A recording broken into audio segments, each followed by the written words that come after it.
અમારા બંને ઉપર કંટ્રોલ ના રહ્યો, એટલે તારો ભાઈ મારું ચાર્જિંગ કરવા લાગ્યો. આખી પિન અંદર નાખી દીધી. દોસ્તો, મારું નામ દિવ્યા છે અને હું સુરેન્દ્રનગરના એક નાના એવા ગામમાં રહું છું. આજ હું તમને મારા ભાઈ અને મામાની દીકરી આશા વચ્ચે બનેલી એક મસ્ત વાર્તા સંભળાવવા જઈ રહી છું. મારા પરિવારની અંદર અમે 5 લોકો રહીએ છીએ. મારા મમ્મી, પપ્પા, મારો નાનો ભાઈ પરેશ, મારા મામાની દીકરી આશા અને હું. મારા પપ્પા સુરેન્દ્રનગરની અંદર કંપનીમાં જોબ કરે છે અને અમે ત્રણેય ગામડાની અંદર રહીએ છીએ. પરેશ મારાથી 3 વર્ષ નાનો છે.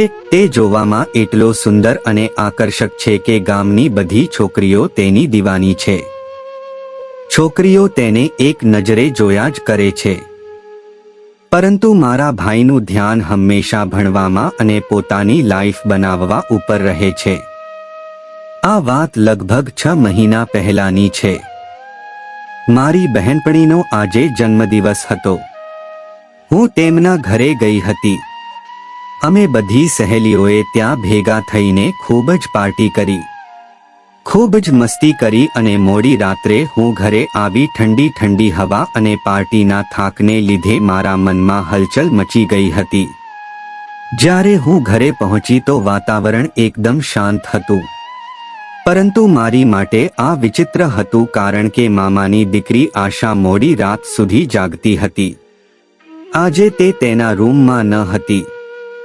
મેં વિચાર્યું કદાચ વોશરૂમ ગઈ હશે, પરંતુ તે ત્યાં પણ ન હતી. ત્યારે મને મારા ભાઈના રૂમમાંથી વિચિત્ર અવાજ આવવા લાગ્યો. મારું દિલ જોર જોરથી ધડકવા લાગ્યું અને મનમાં કેટલા બધા સવાલો ઊભા થયા. ધીરે ધીરે હું એની રૂમની પાસે ગઈ અને બારીમાંથી નજર કરીને મેં જે જોયું એનાથી મારા હોશ ઉડી ગયા. કારણ કે આશા અને મારો ભાઈ એક સાથે બેઠા હતા અને તેની હરકત ખૂબ જ વિચિત્ર લાગી રહી હતી.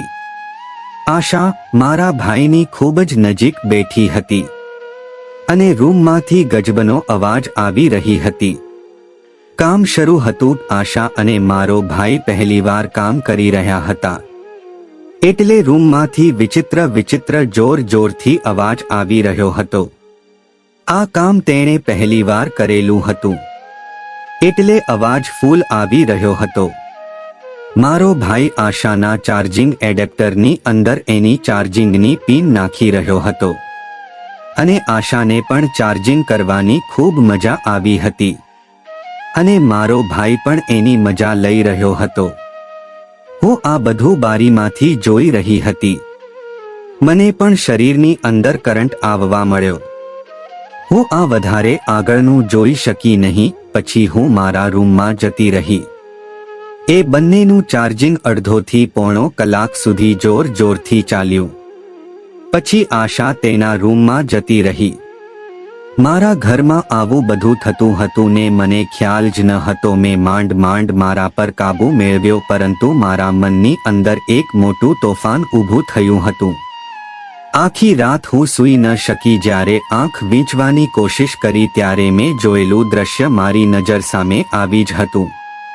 આ શું થઈ રહ્યું હતું? મારી નજરની સામે આવું બની રહ્યું હતું. હું સમજવા માટે નાકામ હતી. આશા અને પરેશ વિશે વિચારીને સવાર ક્યારે પડી ગયો તેની ખબર જ ના રહી. જ્યારે હું સવારે નાસ્તો કરવા ટેબલ ઉપર બેઠી ત્યારે આશા અને પરેશ એકદમ સામાન્ય રીતે વાતચીત કરી રહ્યા હતા.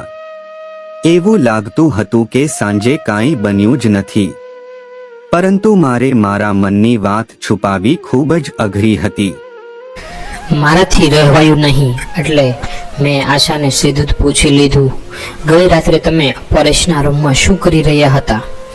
આશા ગભરાઈ ગઈ, પરંતુ પછી હસતા હસતા તે બોલી, તારા ભાઈની તબિયત ઠીક નથી, એટલે હું તેની મદદ કરી રહી હતી. મને મારી આશાના વાતથી સંતોષ ન થયો.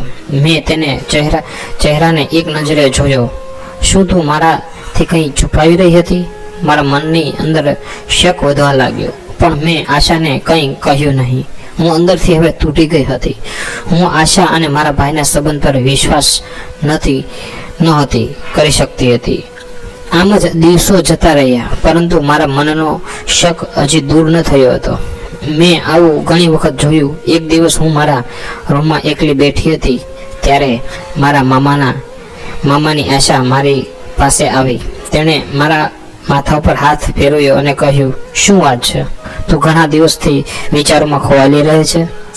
મેં તેની તરફ જોયું અને કહ્યું, આશા, હું સમજી નથી શકતી કે તારી અને પરેશની વચ્ચે શું ચાલી રહ્યું છે.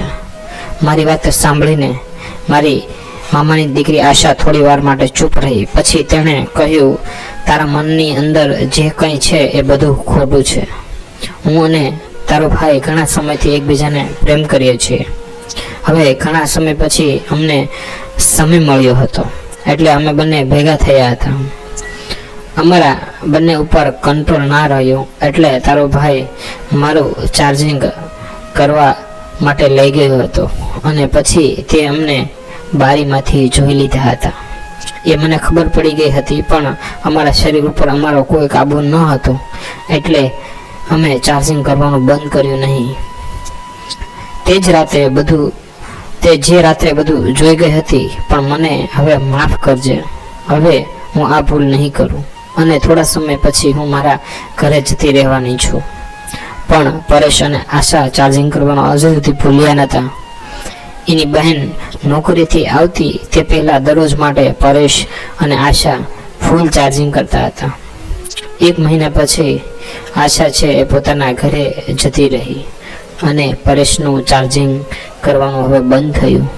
પછી એમની બહેન શાંત થઈ ગઈ અને ઘરની અંદર પણ શાંતિનું વાતાવરણ ઉત્પન્ન થયું. ધન્યવાદ મિત્રો. વિડીયો પસંદ આવ્યો તો વિડીયોને લાઈક કરી દેજો, ચેનલને સબસ્ક્રાઈબ કરી દેજો.